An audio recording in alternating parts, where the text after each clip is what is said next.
is good, YouTube? We are off of work. It is, don't know what time it is.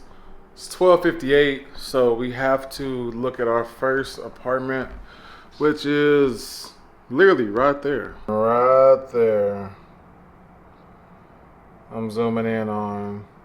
Yeah, so that's the building we're going to. Not too far away, so I'm definitely not walking. I might bring the camera. I'm gonna bring the camera. The second apartment is really bougie, so they might not allow like any recording or anything like that. So I'll bring it potentially, but I'm just gonna have the inclination that I'm not gonna record anything. And then I have a third apartment as well, like a third apartment tour. So yeah, we'll see what they're talking about.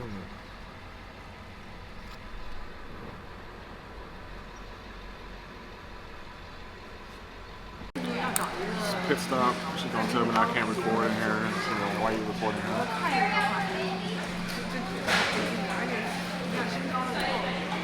Chick-fil-A break. Apartment hunt. It's not apartment hunting. Being healthy, eating Chick-fil-A, getting a salad,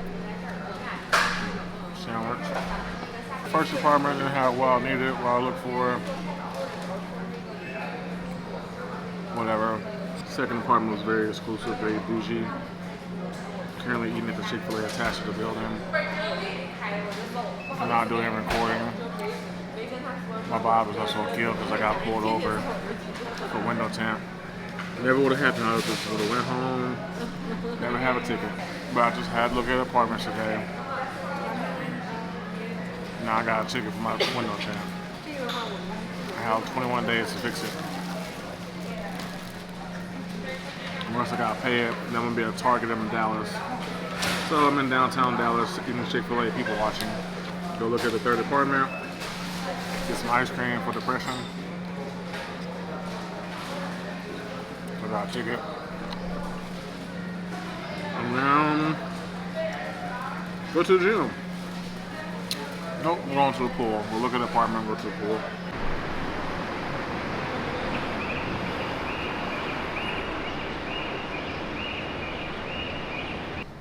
Finally in motion, feeling bloated. Have all these cars, my stomach poking out.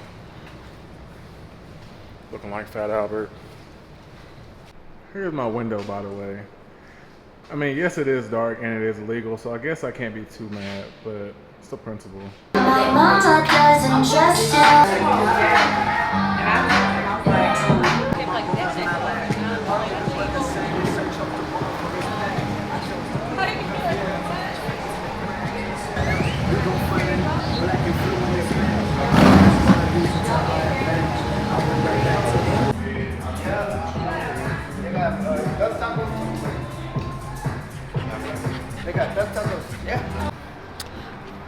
Decided to not go to the gym. Gonna take an off day. Went to Slutty Vegan. I'm vegan now. Just like that. Vegan. Went to the pool, sat by the pool. After the last apartment was dope. It was cool. Probably have some more options, but we in Deep Ellum. Walking, enjoying the weather. Like I said, I'm vegan now, so new life.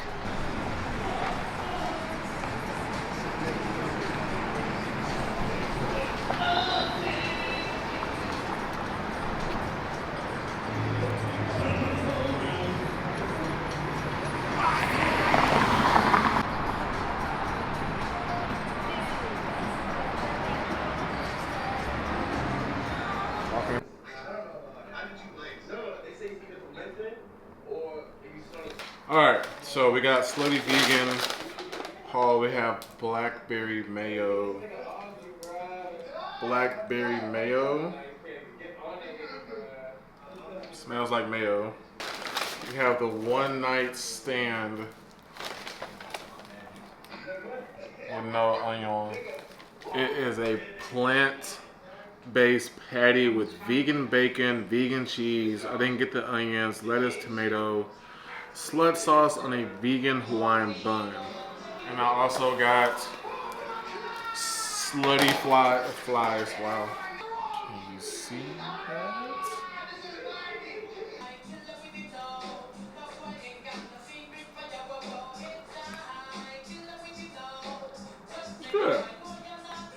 try the burger. I don't know about this bacon. Mine don't look as juicy as the other dude that walked by. He walked by, his burger was like dripping with something. Oh, there you go. Okay.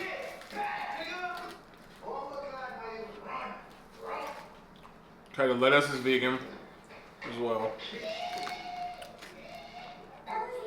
Hopefully you can see that.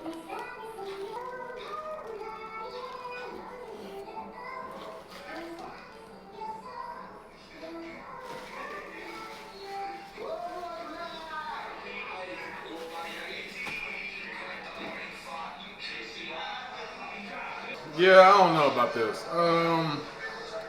Like it tastes good because I'm used to eating meat. Pause. It tastes like it's missing something, but it doesn't. I guess it's not bad. It's an acquired taste, I guess. Yeah, it's an acquired taste. Yeah, we're gonna eat the fries.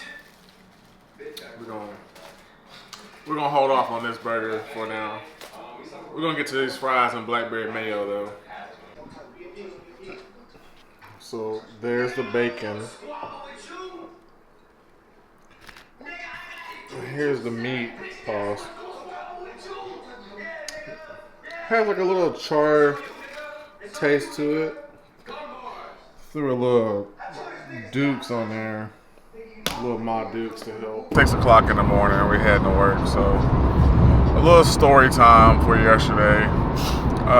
So basically I'm heading over to the first apartment, and then I forgot that I had to go like to like the main hub. Like you can't just pull up to the loft basically. So I called them, I know where to go, and I decided to take like this road, but something told me take this left and go down the other road. And I was like, no, I mean, it's all going to get to the same location. So basically ended up taking an alternative road. And then I pulled up to like the main office. And I swear, this cop came out of nowhere on a motorcycle. Like when I tell you, it's like he just got dropped, and like, that's literally what it felt like. So I was trying to adjust my parking, and I noticed him, and I'm like, man, but I was speeding, I believe, like, because I think the speed limit is probably like 30 or 35 in that area. I was probably doing a cool 40, like easily, like a cool 40. My procedure when I get pulled over, I put my keys somewhere, I cut the car off, put the keys down, and I roll down all my windows, all that. Like this, I've been pulled over a lot. So like he came up, and I had my weapon like in my appendix for the most part. Like I had it right there where my wallet was, and of course, when the cop pulled up, I was like, hey officer, like I do have a weapon in my appendix, like I have to reach for my wallet, but my weapon is in there. And he was like, okay, good, like you have to protect yourself nowadays, blah blah blah. He was like, just don't reach for it. And I was okay, cool, like grab it to him. He checked it out, and he was like, like, hey, I'm pulling you over, XYZ, for your front windshield tint. And I was like, dang. The reason why I'm not mad about the front windshield tint is because one, I know it's illegal. I just like the aesthetic of it, and I've always had it for years, so I'm just accustomed to it. My second car has Arkansas plates. Like, he was like, it's illegal in the state of Texas and, in Arkansas, which is not lying.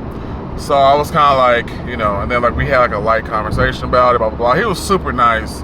Like he could have been a jerk. Like most people in Texas, most law enforcement in Texas, like they, like especially like Texas state troopers, like they will rip out a knife and like cut your tent off for you. I'm debating on taking the window tint off. I don't want to take the window tint off, but I'm debating on taking the window tint off. What's good, YouTube? We are back. This is first off day. So I totally forgot that like I sold my couch, because the person that was supposed to basically buy my couch paid for my couch like 2 or 3 months ago.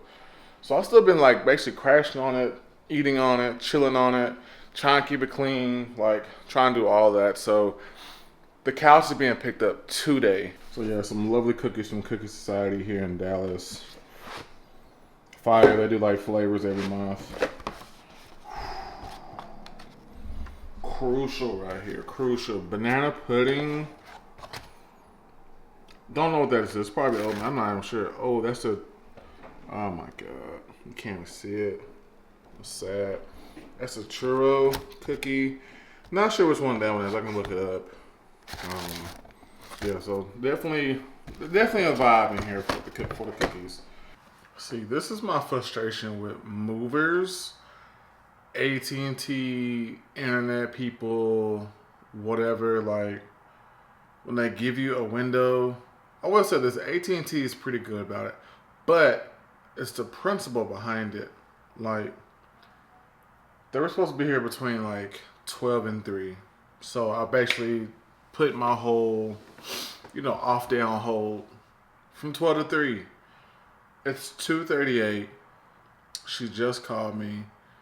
And she was like, oh, the previous move took longer than expected. Of course it did. Of course it took longer than expected. Previous move took longer than expected.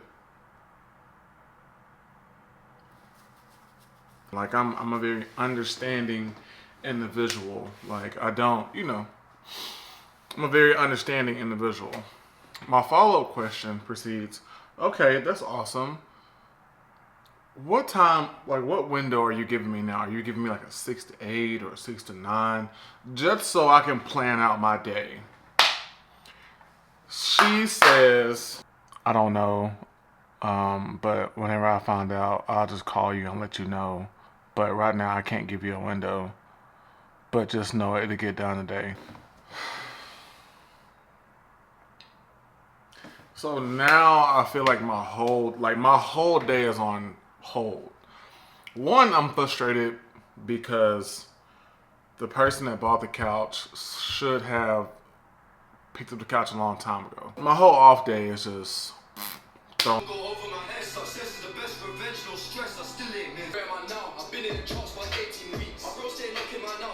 6:56, the couch is gone.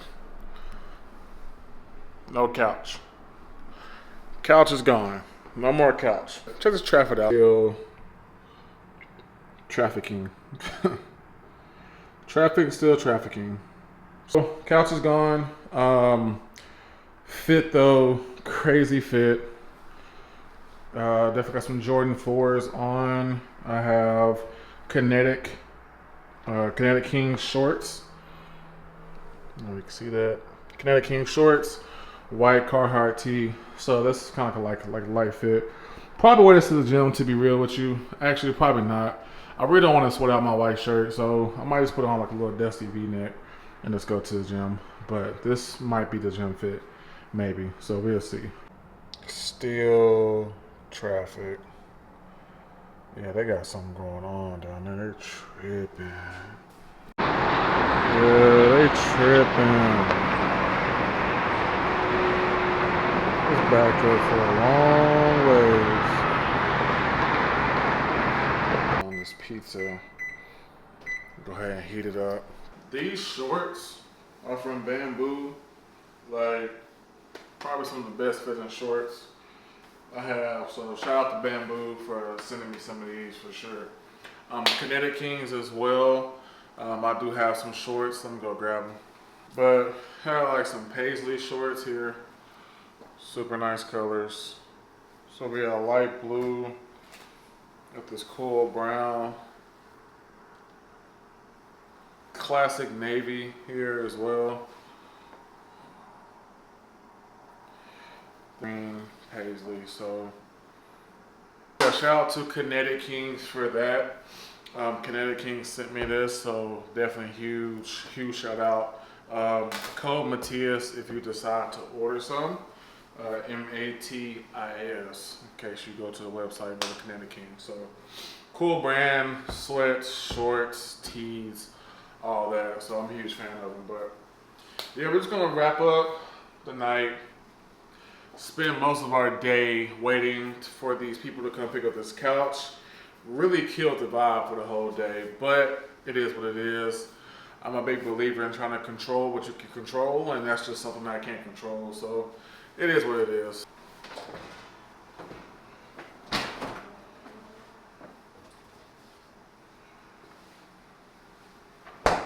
my little pizza rack joint. Something fell, glasses fogged up. Something that happened to me today that I was not expecting. So I had my ex reach out to me today. It was different.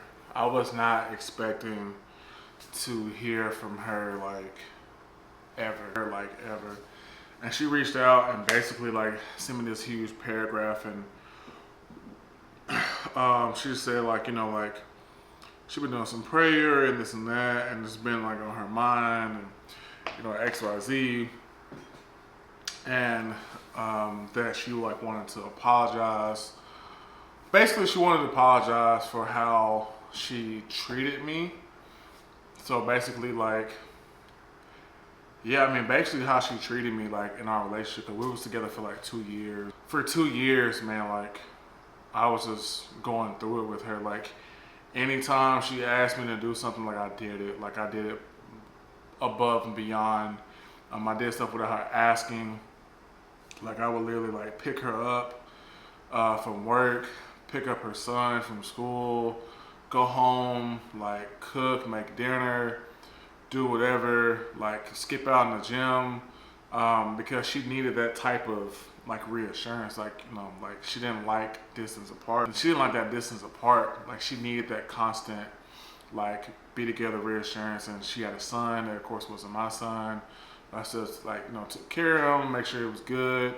More so just like being around him, be like a father figure. And she just put a lot of expectations on me that I wasn't ready for, but that I basically like manned up and did a bunch that I normally wouldn't do. But like mentally and emotionally, like she was like all over the place. But I still kind of like stayed in it. And if I was man enough at the time, I would have left the situation, but I didn't. I stayed in it, and I settled for the most part. Because in my head, I'm like, this is the best woman I can get. And at her foundation, she was a really solid woman, but the rest of it, it was just unbearable. So I dealt with that for 2 years. Like we're talking like it put me through some stuff, like mentally and emotionally, and physically for sure. And then afterwards, like we still kind of like talked and did this and did that. We were still physical, of course, after the breakup. Fast forward, then we like kind of like started talking, but we left off on such a bad note. And like she talked about, you know, how much she hated me, blah blah blah, this and that. It was kind of like one thing after another. So it was just like really like tormenting me. And then eventually I got over it. You know what I'm saying? Like time goes on, but that always kind of stuck with me because I literally poured a lot that I would not normally pour into someone, into a situation. And it was kind of like, you know, I left myself like asking like a bunch of questions like, why did I do this? Why did I do that? So fast forward years later, like literally I don't know how long, years later, you know, she reaches out and she's like basically apologizes for basically like everything that she did and everything that she said. She basically said that she enjoyed the time and I taught her a lot. And I made her a better person and a partner. And she said that she felt like she needed like to tell me that. And it kind of goes like into detail, but kind of like, you know, that she said she would always appreciate me for what I did for her and like what I taught her.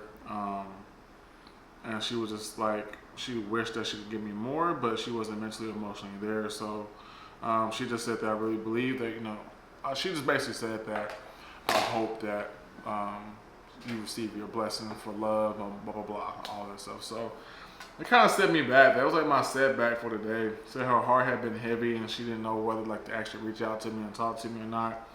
So it was a lot. It was really different. Especially like she's not trying to shoot her shot at me or like trying to talk to me. She was just literally just like basically taking ownership of what she did. And I don't know, I'm not gonna say it did something to me like emotionally, but it kind of like, I almost felt like something was like lifted off because I felt like for the longest I've always had this on my shoulders, like this chip on my shoulder. Like, what did I do? I gave this woman everything. I took care of her son. I took care of her. Like, was out around her family. I did a lot of stuff that made me uncomfortable for the sake of her. And like,